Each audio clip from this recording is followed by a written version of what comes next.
être plusieurs pour répondre à cette sollicitation et à ce rendez-vous 100 jours après. Ce que l'on peut dire, c'est à l'exemple de toute la contestation sociale que le pays vit, c'est-à-dire que face à la politique gouvernementale, face à la recomposition idéologique de Sarkozy, il y a plein de choses qui sont contestées, il y a plein de gens, des associations, des parents d'élèves, des syndicats qui dénoncent des situations, qui font des propositions pour vivre mieux et pour ne pas subir un quotidien de plus en plus difficile et un avenir très sombre. Et on peut dire que la ville de Salon ne représente ni un point d'appui, ni un point de résistance, encore moins une alternative. Et vraiment, face à ce déferlement de choses antisociales, de cette inflation galopante, de cette manière de vouloir nier toute la démocratie républicaine, la ville de Salon, elle s'illustre avec un silence assourdissant. Si on prend toute une série d'aspects plus locaux, au niveau des écoles primaires, au niveau des lycées publics, au niveau de l'IUT, c'est ou le silence ou une complicité avec les orientations de casse de l'éducation nationale décidées par le ministre Darcos et Sarkozy. Et on estime, à l'exemple de toutes les luttes en France mais aussi à Salon avec les parents d'élèves, avec les lycéens, on estime que ça ne va pas dans un sens de démocratie, de progrès social et de cadre de vie où il fait mieux vivre. Non, je pense qu'il faut garder une certaine objectivité. C'est vrai que 100 jours, dans tous les sens du terme, c'est court pour tirer un bilan quelconque et pour pouvoir analyser ce qui a été fait ou ce qui n'a pas été fait. Le fait est cependant qu'une municipalité doit représenter les citoyens, doit être là pour faire entendre leur voix. Et aujourd'hui, les Salonnais, comme l'ensemble des citoyens de France, vivent dans une difficulté qui est plus grande qu'il y a 6 mois, qu'il y a 1 an. Alors ce n'est pas la responsabilité de la mairie de Salon, mais aujourd'hui, effectivement, il n'y a pas de positionnement politique pour dénoncer les attaques d'un gouvernement et son absence de réponse aux problématiques de pouvoir d'achat, aux problématiques scolaires, aux problématiques d'emploi, aux problématiques qui sont celles qui touchent la société française dans son ensemble. Et la mairie qui a été élue à Salon, qui est une mairie qui est étiquetée à gauche malgré tout, se devrait aujourd'hui de faire entendre une voix dissonante, une opposition aux lois qui sont votées sur le retour des étrangers, par exemple, aux positions qui sont prises par la France au niveau européen, parce que c'est le rôle que doit jouer une municipalité aujourd'hui, d'avoir un positionnement politique, d'affirmer les attentes politiques d'une société, d'une municipalité. Et aujourd'hui, c'est vrai qu'il y a un déficit là-dessus. Alors, après, il faudrait rentrer plus en détail dans la politique telle que salonnaise concrètement, mais c'est vrai qu'au bout de 100 jours, c'est difficile de dire ça a été fait ou ça n'a pas été fait. Il faut quand même laisser un peu de temps pour que les réalisations se mettent en place.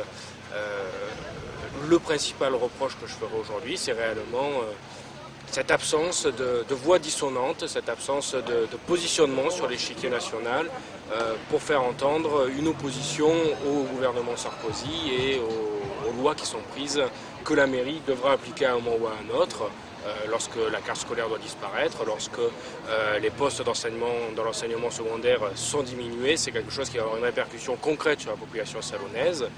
Et malheureusement, ce sont des dossiers sur lesquels on n'a pas entendu la mairie aujourd'hui. Bon, moi, je vais peut-être pas parler du niveau national, puisque mes 2 collègues l'ont évoqué, et je partage tout à fait leurs avis là-dessus. Par contre, au niveau local, moi aussi, je trouve que 100 jours, de toute façon, c'est assez court pour porter un jugement. Par contre, il y a quand même J'ai quand même une interrogation parce que l'agenda 21, par exemple, qui était, si je ne m'abuse, une des priorités, si ce n'est la priorité de cette nouvelle équipe municipale, j'attends de voir parce que même si effectivement sa mise en place ne se fera pas en 100 jours ou en quelques mois, elle devrait déjà être amorcée et en tout cas, moi je n'ai absolument pas d'écho là-dessus. Et pour tous les projets à venir sur Salon, j'aimerais bien savoir dans quelle mesure l'agenda 21 sera mis en activité, en action par rapport à ces projets à venir. Voilà, donc j'attends. Je suis assez vigilante sur ce thème parce que bon, vouloir faire une priorité du développement durable et de la mise en place de l'agenda 21 en n'ayant aucun vert sur sa liste, c'est possible, hein, mais apparemment ça va être plus difficile quand même. Voilà, sinon, si j'ai quand même appris une bonne nouvelle, c'est que les clauses d'insertion sociale ont été votées, donc c'est quand même quelque chose que lors du précédent mandat, j'avais mis en place et beaucoup insisté pour qu'elles soient délibérées. Donc voilà, ça c'est une très bonne nouvelle. Ainsi d'ailleurs que la mise à disposition du terrain pour la construction de la future mosquée à Salon. Au niveau des jeunes, on n'a pas vu grand-chose sur ces 100 jours. Avant, on avait quelques soutiens. Maintenant, les soutiens se font plus au titre de la personne et moins au niveau de la mairie. On aimerait bien qu'une mairie qui se revendique de gauche puisse affirmer clairement ses idées et aider ces jeunes qui luttent dans un sens qui lui est proche. Puisqu'on lutte pour des idées qu'elle devrait partager, parce que encore une fois c'est une mairie qui se dit de gauche. Maintenant, voilà, le bilan c'est qu'on n'a pas vu grand chose, on n'a pas vu d'élus affirmer clairement leur position et publiquement c'était que des apartés, des points de vue personnels. Et on a vraiment besoin que la mairie affirme clairement ses positions. Sur les 100 jours, mais après le reste des 100 jours, moi je dirais que la gauche citoyenne et en tant que militant communiste, j'aurais tendance à dire aux gens et à tous ceux qui vivent à Salon et qui veulent faire quelque chose, surtout d'avoir confiance dans leur lutte, dans leur mobilisation et qu'ils n'acceptent pas cette banalisation de l'inimaginable et je dirais de la bêtise et puis de la démobilisation. Ah, c'est comme ça, on peut rien faire, c'est l'argent, c'est ci, c'est là. Moi je lance un appel à la mobilisation salonnaise, à la mobilisation progressiste et populaire du pays salonnais. Je pense que cette mobilisation citoyenne, cet avenir progressiste, il passe par un combat concernant la démocratie. Et je voudrais l'illustrer de manière très locale. À la fin de l'année, au mois de décembre, il y a les élections professionnelles, il y a les élections prud'homales. Il est inimaginable que la clé de voûte de l'inscription des électeurs à ces élections professionnelles qui restent la mairie, c'est une bizarrerie mais c'est comme ça cette fois-ci, que la mairie de Salon puisse se contenter de 160 chômeurs inscrits aux élections prud'homales alors que la NPE vient d'annoncer qu'il y avait 4400 chômeurs à ce jour. Aujourd'hui, au moment où on remet en cause le code du travail, au moment où on remet en cause le statut du salarié avec toutes les garanties collectives, il est inimaginable que la mairie de Salon ne relève pas le défi de l'inscription aux élections prud'homales des salariés. On sait que les salariés de Salon, ce sont des salariés de PME, de salariés des services et du commerce, des gens isolés, des gens qui ont peu de garanties collectives et qui sont dans des structures où malheureusement il y a peu de syndicalisme.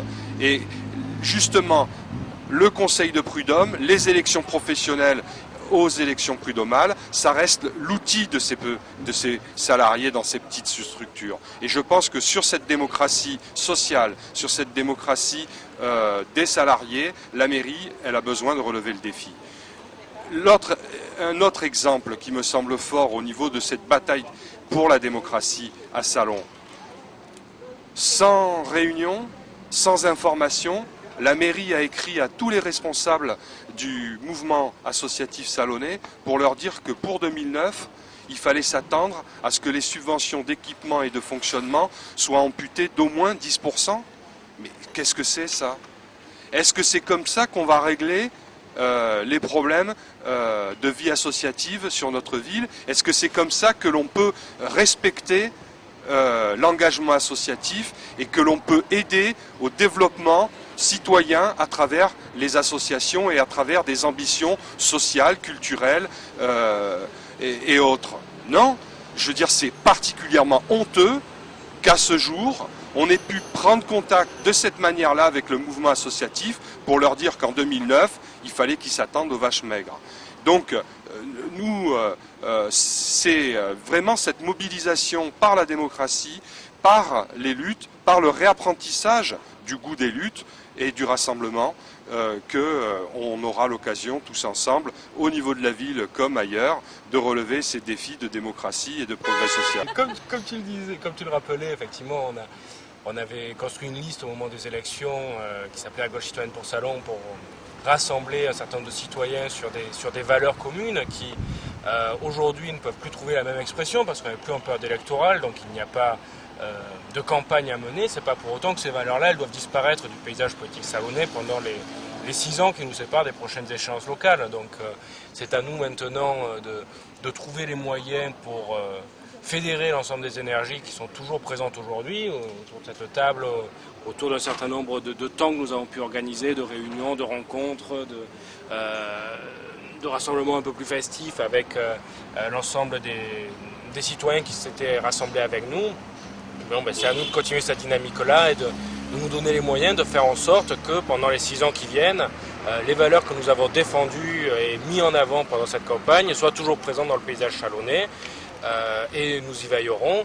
Nous ferons en sorte que les Salonnais qui nous ont fait confiance ne soient pas oubliés. Nous ferons en sorte que les valeurs que nous avons mises en avant soient rappelées quotidiennement, de façon à ce que le débat public salonnais soit réellement représentatif de l'ensemble de la diversité de ses citoyens, de l'ensemble des visions, et que les valeurs de base de la République française que nous avons voulu mettre en avant soit réellement au centre des préoccupations et au centre des intérêts politiques. Donc ce n'est pas parce que les élections sont passées que la Gauche citoyenne pour Salon s'est dissoute. Il y a toujours des énergies qui sont présentes et rapidement on va faire en sorte de sortir un journal par exemple ou de réorganiser des réunions publiques pour continuer à construire cette dynamique-là et pour réellement replacer les valeurs qui sont les nôtres de République au centre du débat.